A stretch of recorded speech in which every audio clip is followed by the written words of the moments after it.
دوسری بات سنت، حضور اکرم صلی اللہ علیہ وسلم کی سنت. ہمارے نبی پاک صلی اللہ علیہ وسلم نے صبح اٹھنے سے لے کر رات کو سونے تک 24 گھنٹے کی زندگی بتائی ہے کہ ہم نے کیسے کرنی ہے. یہی تو ہمارے پیغمبر کی خوبی ہے کہ رسول اللہ صلی اللہ علیہ وسلم کی تعلیمات محفوظ ہیں.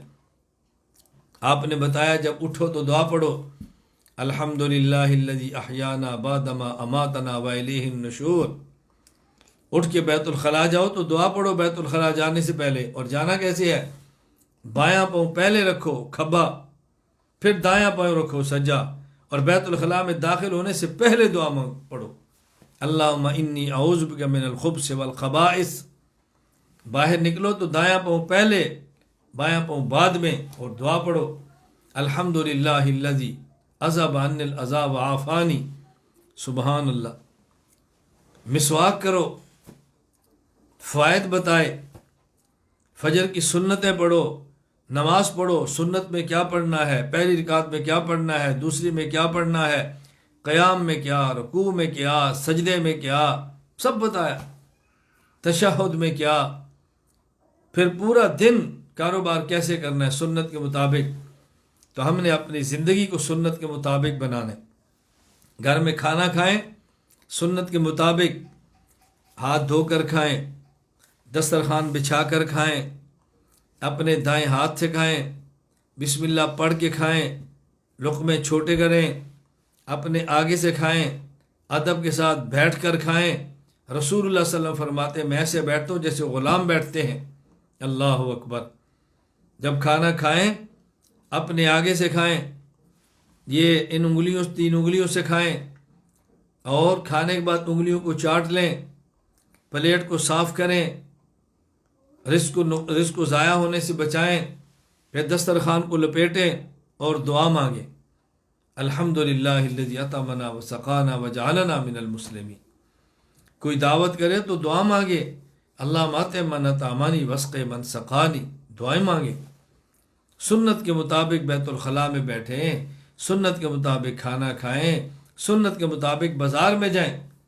بازار میں جائیں تو دعا پڑھیں، لا الہ الا اللہ وحدہ لا شریک لہ لہ الملک ولہ الحمد یحیی ویمیت وہو حی لا یموت بیدہ الخیر وہو علی کل شیء قدیر. دعا پڑھیں، ہر موقع کی دعا. ہمارے پیغمبر پاک صلی اللہ علیہ وسلم نے کوئی موقع ایسا نہیں چھوڑا جس کی دعا نہ بتائی ہو.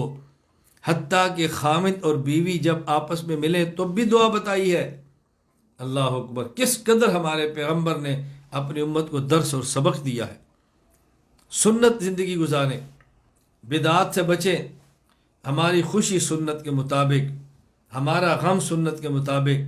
خوشیوں میں سب سے بڑی خوشی وہ یا اولاد کی پیدائش ہے یا نکاح ہے. ہم اولاد کی پیدائش کے موقع پر نبی کی سنت کو کبھی نہ چھوڑیں، نبی پاک کی سنت کو کبھی نہ چھوڑیں. نام اچھا رکھیں، علماء سے پوچھ کے رکھیں. ہم نام خود رکھتے ہیں، معنی علماء سے پوچھتے ہیں. علماء سے نام پوچھے، معنی نہیں. مجھے کبھی کو بندہ کہے کہ مولانا صاحب ہمارے یہاں بچہ پیدا ہوا ہے تو یہ نام رکھے، معنی بتائیں. میں ان سے کہتا ہوں نہ، جن سے نام پوچھا ان سے معنی پوچھو. میں کوئی آپ کا نوکر ہوں کہ نام کسی اور سے معنی ہم سے؟ وہ دادی اماں نے نام رکھا تھا. میں نے کہا دادی اماں سے معنی پوچھ لیں. جی آپ ہمارے بڑے ہیں تو آپ بتا دیں. میں نے کہا بڑا ہوں تو نام پوچھ لو. پھر معنی پوچھنے کا مطلب کیا ہے؟ علماء سے پوچھ کے نام رکھیں. بچے کا 7ویں دن اس کے سر کے بال اتاریں، چاندی کے برابر، اس بالوں کے برابر چاندی کا صدقہ کریں، پیارا سا نام رکھیں. جب بچہ پیدا ہو دائیں کان میں اذان، بائیں کان میں اقامت کر پڑھیں. تو کسی نیک بندے کی مجلس میں لے کر جائیں، اس کا ہاتھ اس بچے کے سر پہ پھروائیں، بچے کے لیے دعا کرائیں. میں یہ بتا رہا ہوں کہ ہمارے ہاں بچے کی پیدائش اور نکاح یہ سنت کے مطابق ہونا چاہیے. نکاح کے موقع پر سنت کیا ہے؟ بیٹی مانگ لی، ان نے ہاں کر دی، منگنی ہوگی.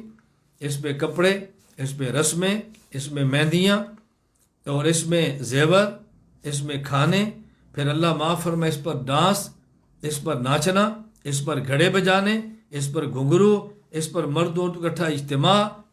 یہ سب خرافات. اس سے بچیں۔ نکاح پھر سنت کے مطابق ہو۔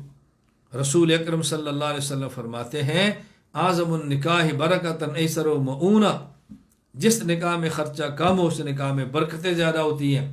فرمایا اعلن النکاح، نکاح کا اعلان کرو، وجعلوا فی المساجد، نکاح مسجد کے اندر کیا کرو۔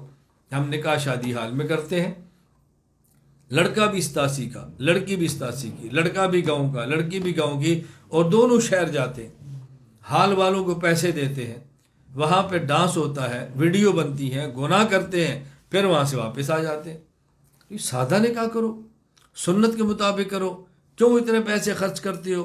پھر قرضے لینے، پھر سود پہ لینے۔ اللہ اکبر، اللہ ہماری حفاظت فرمائے۔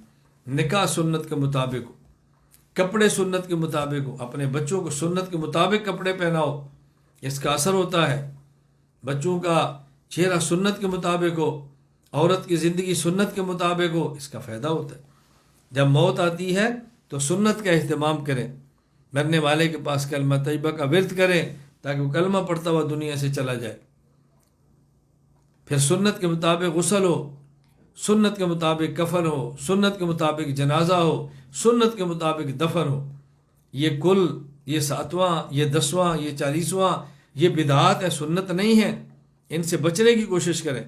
اللہ تعالیٰ نے پیسہ دیا ہے تو کسی غریب کو دے دیں، اللہ نے پیسہ دیا ہے بیوہ کو دے دیں، اللہ نے پیسہ دیا مسجد میں دے دیں، اللہ نے پیسہ دیا مدرسے میں دے دیں، اور اپنے دنیا سے جانے والے کا ایصال ثواب کر دیں۔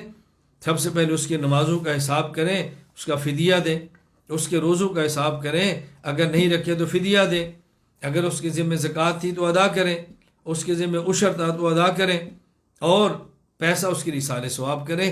یہ ہے اصل کا۔